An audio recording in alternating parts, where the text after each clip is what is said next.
Thank you very much. Good afternoon, everyone. The aim of my presentation is to briefly overview of the research over last 5 years or so, which were carried out by quite large group of people, which you can see here, mainly on panel paintings and decorated wood. And this is why, because first of all, we work on this type of the object, but frequently those objects dictate the environmental specification and museums, galleries, and generally memory institutions. And I would like also to set a scene for the panel discussion, because my expectation from this symposium is that living the LA, I will know what are the main gaps in knowledge, what are the important questions, and also how we communicate the research results to the community. And motivation for the research on vulnerability of objects is quite obvious, is need for more sustainable preservation of cultural heritage. And this graph shows the normalized energy consumption in more than 150 museums all over the world. And as you can see here, when you control climate very precisely, use 10 times more energy compared to the historical houses or the museums which just have heating systems and local humidifiers or dehumidifiers. So there is significant increase or dependence on the type of the climate control which we are having in the museums. And also important in this discussion is question, what is the tolerable environment or tolerable range of humidity variation that is more or less safe for the objects. And there are 3 approaches which we're proposing in our community how to answer this question. The first one is that we are using typical engineering approach. We try to understand the object response, and I think that Michel, he showed how we can do that.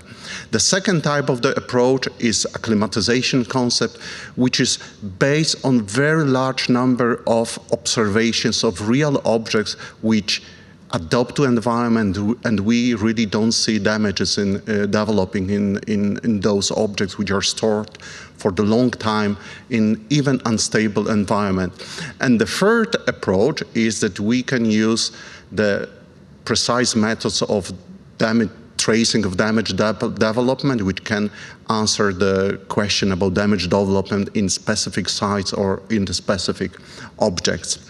And contrary to the engineering field, the problem is that engineers just open the database with the material, they take the material property for steel, for concrete, and they can model whatever they want.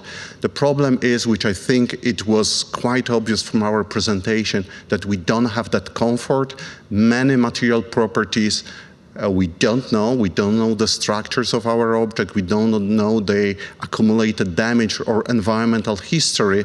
So our field proposed the approach which we call the worst approach, which is trying to identify the object which is the most vulnerable to humidity variation, and usually use the criterion of damage development in undamaged object, for example, in undamaged paint layer.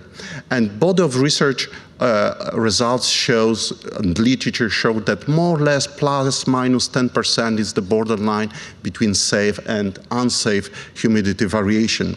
But already it was shown during the first day by Stefan Michalski that first climate control system, HVAC system, were installed at the beginning of 20th century. They become common more or less in the 50s in major national museums, but still many museums don't have it.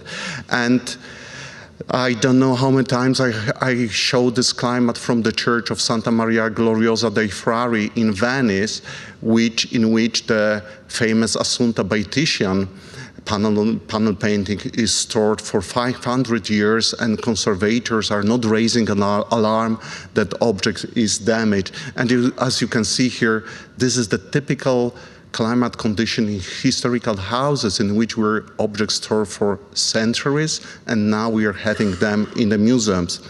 And because of that, they were stored in such environment, they accumulated quite significant amount of damage, and I just would like to show one object which we researched with my group. So I will click that link.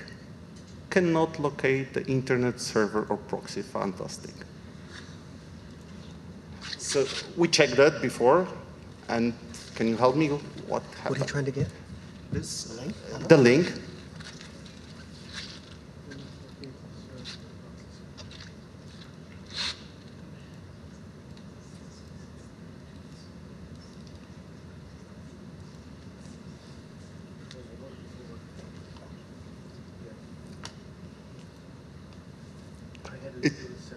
It worked today morning, so. Okay, maybe it's not so important. I will. No, yes, I will. I will. So it's beautiful. You can access that through the website of my group. You see enormous amount of the cracks in the paintings, and they are beautiful. And I'm loving in those cracks.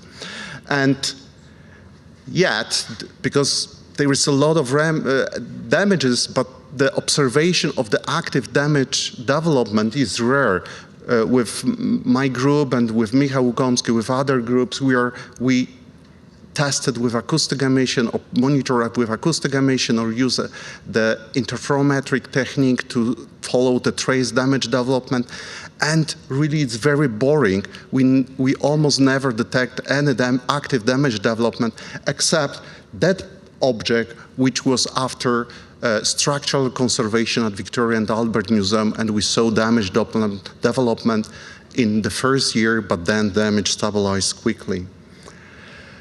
So there is more statistically and more consistent group of objects which were evaluated by conservators. This is the research which were performed by at the Rijksmuseum when the conservators evaluated state of the preservation of 370 panel paintings and decorated oak panels, and the comparison was done with the historical photographs, which are sometimes 100 years old, and no damage development was observed. The most statistically significant set of data was published recently in the last year by the report of the government indemnity scheme of the UK, which operates over 12 years, and in total 30,000 objects were indemned. And the cost of the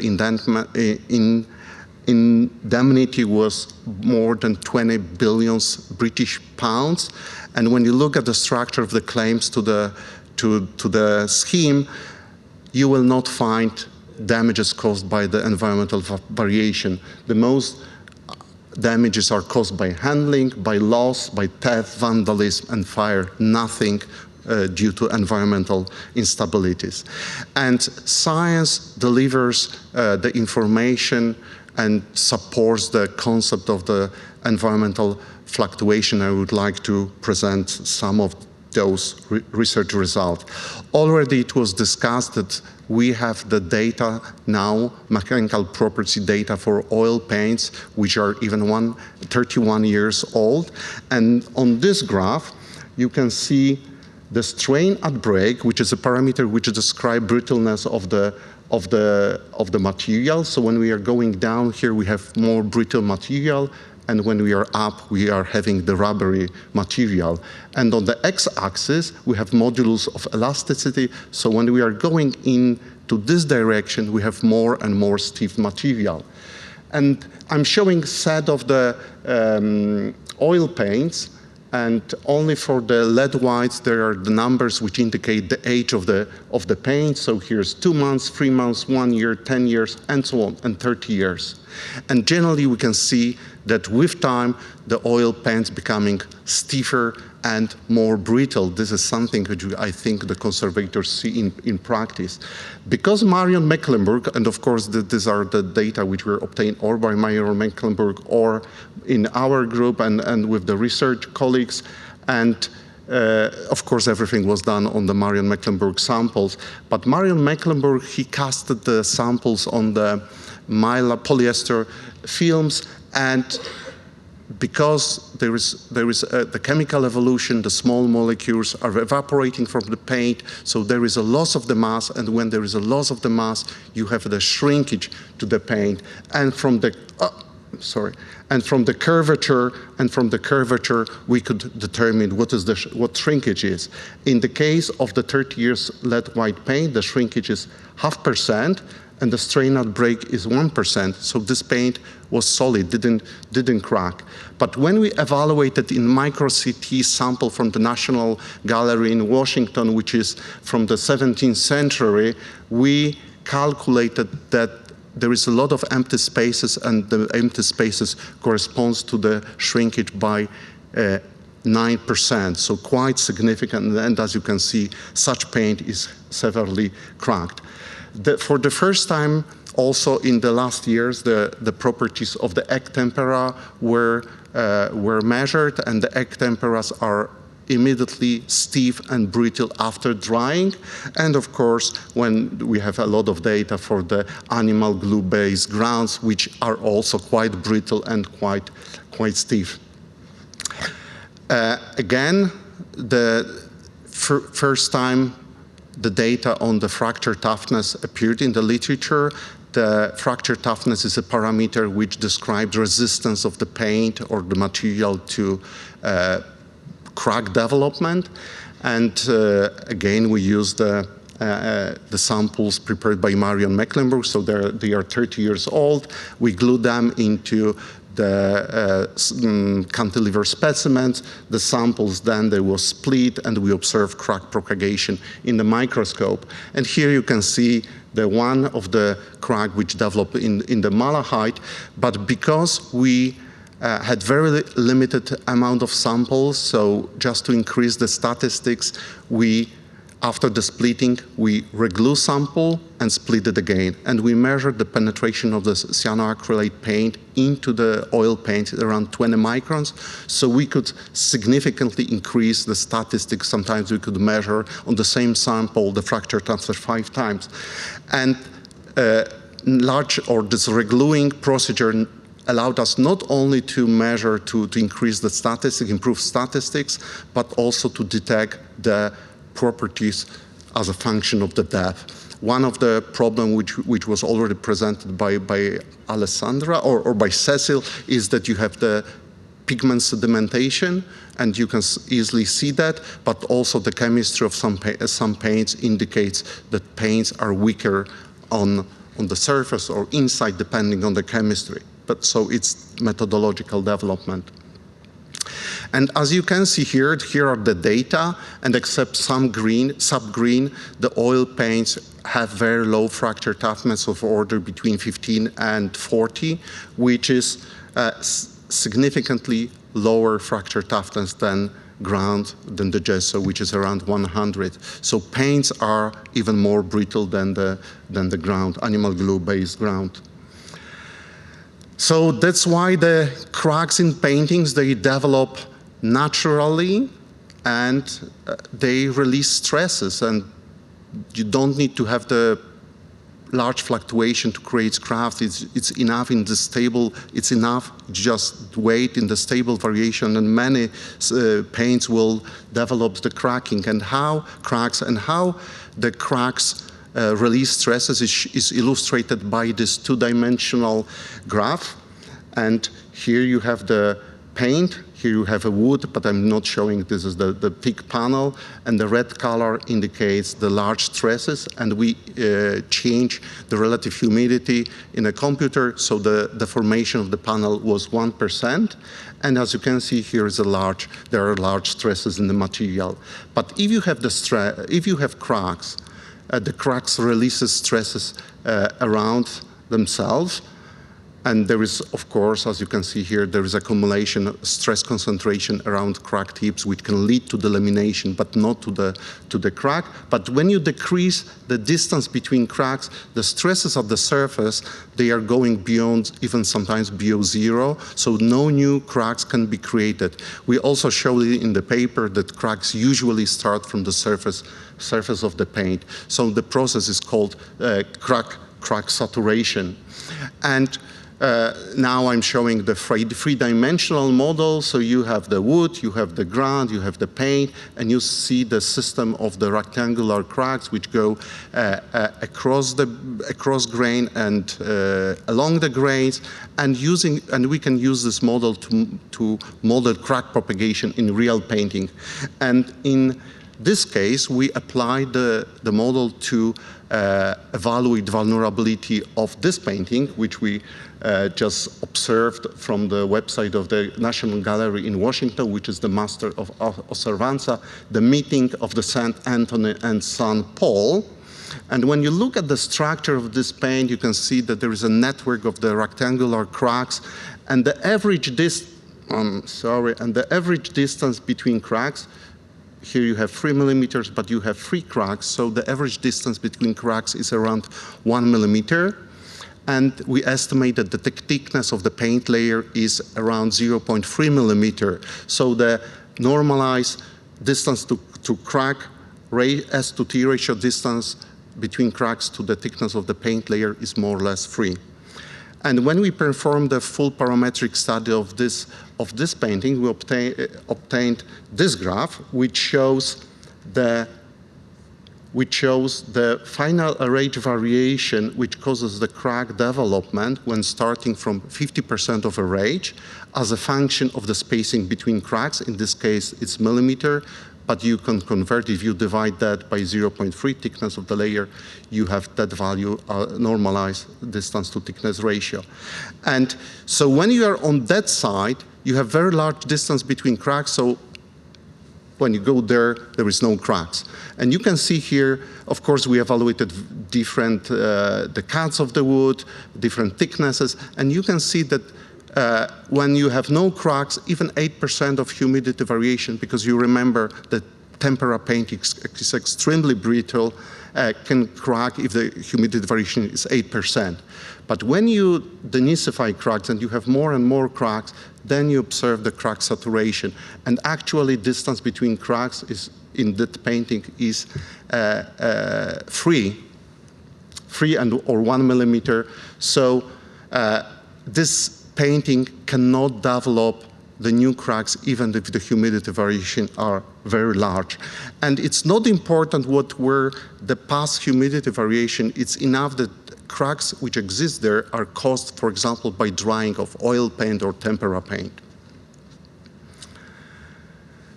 Another important question which is frequently raised, how the canvas paintings are sensitive to, what's their sensitivity to environmental variation, and it was already shown by Cecil. We developed a model. We used the material properties which were measured by the group of people with Cecil, Mikkel, Laura, and Laura, in fact, she prepared the canvases which we tested, and we built a mechanical model of that, of such paintings, and we subjected it to the humidity variation from 50 to 10.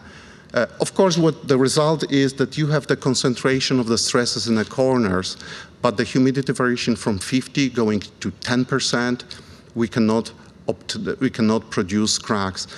But when we tension the painting at 80%, as Stefan mentioned, the tensioning is problem, then we could damage it when the humidity dropped to 40%. So for the canvas paintings, in generally, they are not sensitive unless you tension them at high relative humidities. The research results, which were again published recently, shed a new light onto discussion, debated issue of the allowable rate of the change. And as we can see, the many environmental specification guidelines which are adopted by many institutions, they suggest that there should be limited rate of the environmental or humidity change. For example, the BISA group recommends that humidity variation cannot increase by 10% over 24 hours, AICCM even less, and also you can find that in the IIC recommendation. Also in ASHRAE chapter, the classes A1 and A2, They are equivalent in terms of their mechanical risk, but one class allows more seasonal variation because they are slow than the fast one. So you also see the reflection of this discussion and or perception that conviction that slow variation are less dangerous to objects than the fast one. And this data, and when we discuss the rate of the change, we should analyze and look at the two processes which are important. One is the response time of the objects, and generally, when the objects are large, the response time to the humidity variation is large, and if the humidity variation are shorter than the response time, the object is more or less safe, except the large massive objects which Magda Soboń showed yesterday, that some of them, due to the creation of gradient, can be also at risk of mechanical damage. And the second process which exists is the stress relaxation. The stress relaxation was discussed today so many times that maybe there is no need to repeat it, but generally it acts on the behavior that material behave more ductile, they are less brittle if you are loading the materials slowly or exposing them to the slow environmental variation than the variation which are fast. And this data were obtained for the oil paints, quite fresh new oil paints by Eric Hagen. And when you look at the humidity variation or variations which are let's say 1 day, and you go to the half year, you can allow safely twice larger variation, longer variation than the short variation. But the problem with this data is that when you look at the strain at the break, this is the failure strain, so we can see here that 1%, this is quite ductile material, it's not very brittle. And as you remember, the ASHRAE chapter, the classes A1 and A2, they were designed and proposed for very vulnerable materials, so brittle one.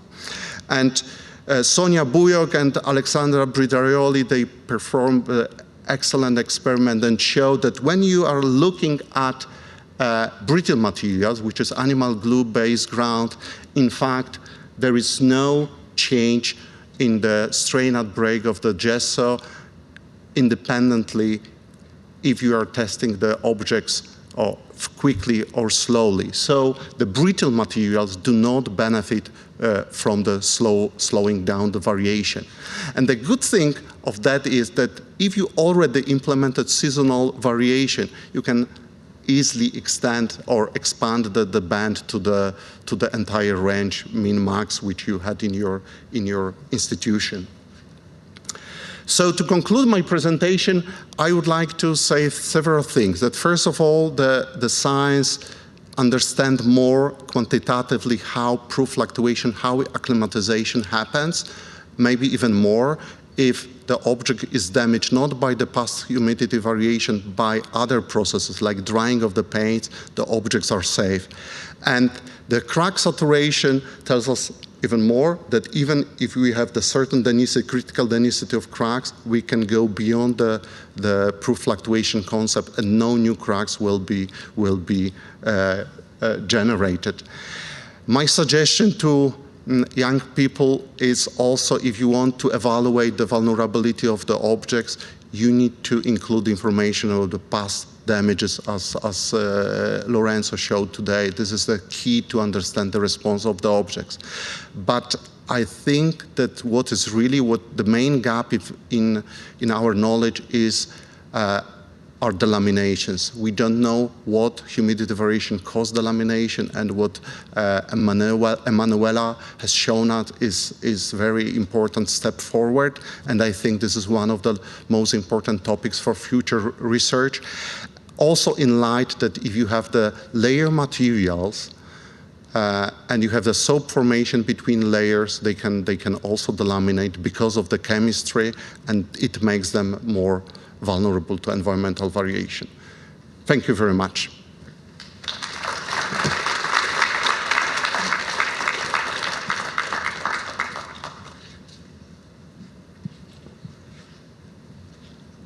So, yeah, I think there's a natural segue from here to the panel discussion. But let's start with this, I guess, if any questions specific to what Lukáš has just talked about, or we'll go from there. Down here.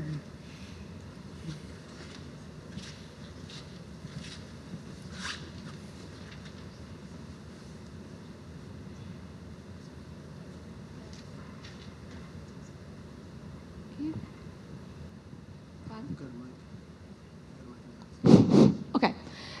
I want just to make a very small note about the Assunta in Venice, because I had the opportunity to work on that painting.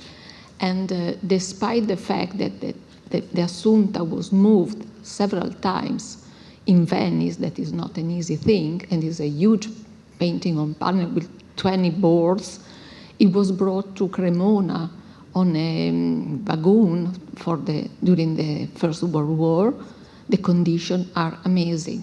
So there was an instrument, an organ on the back of the niche of the Assunta. It was connected, was posed against the Assunta, and the vibrations were horrible, but the panels are still in great condition. So that means the choice of the wood, the material, the technique, everything is related to conservation. This is a banality, but we have to take this in mind, because maybe there are paintings or panel or paintings on canvas that can resist a lot to many stress, but others that are weak, and that is absolutely true. And I think that Lorenzo showed us that some objects are damaged.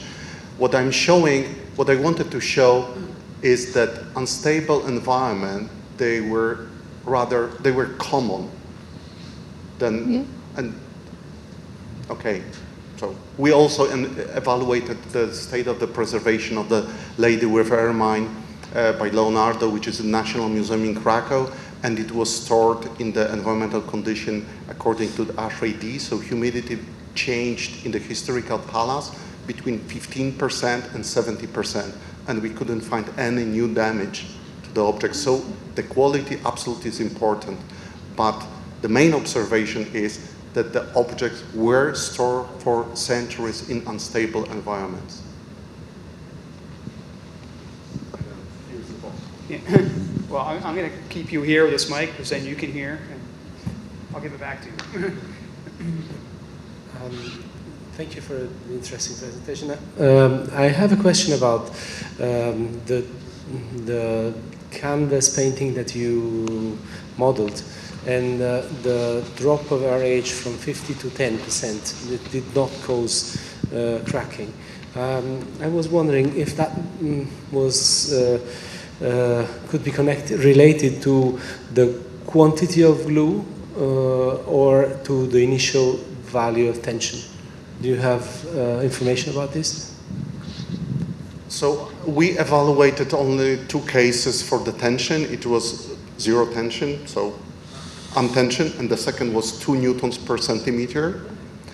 And regarding the animal glue, Laura prepared several samples. She applied the glue with the knife as a gel or as a liquid solution, and different amounts and so on. And let's say we created the general model of the material properties which were implemented here. And our canvases, I have to say, that 3 canvases which we tested in the project were not shrinkers. So they didn't have that, you know, upwing or shrinkage at high relative humidities.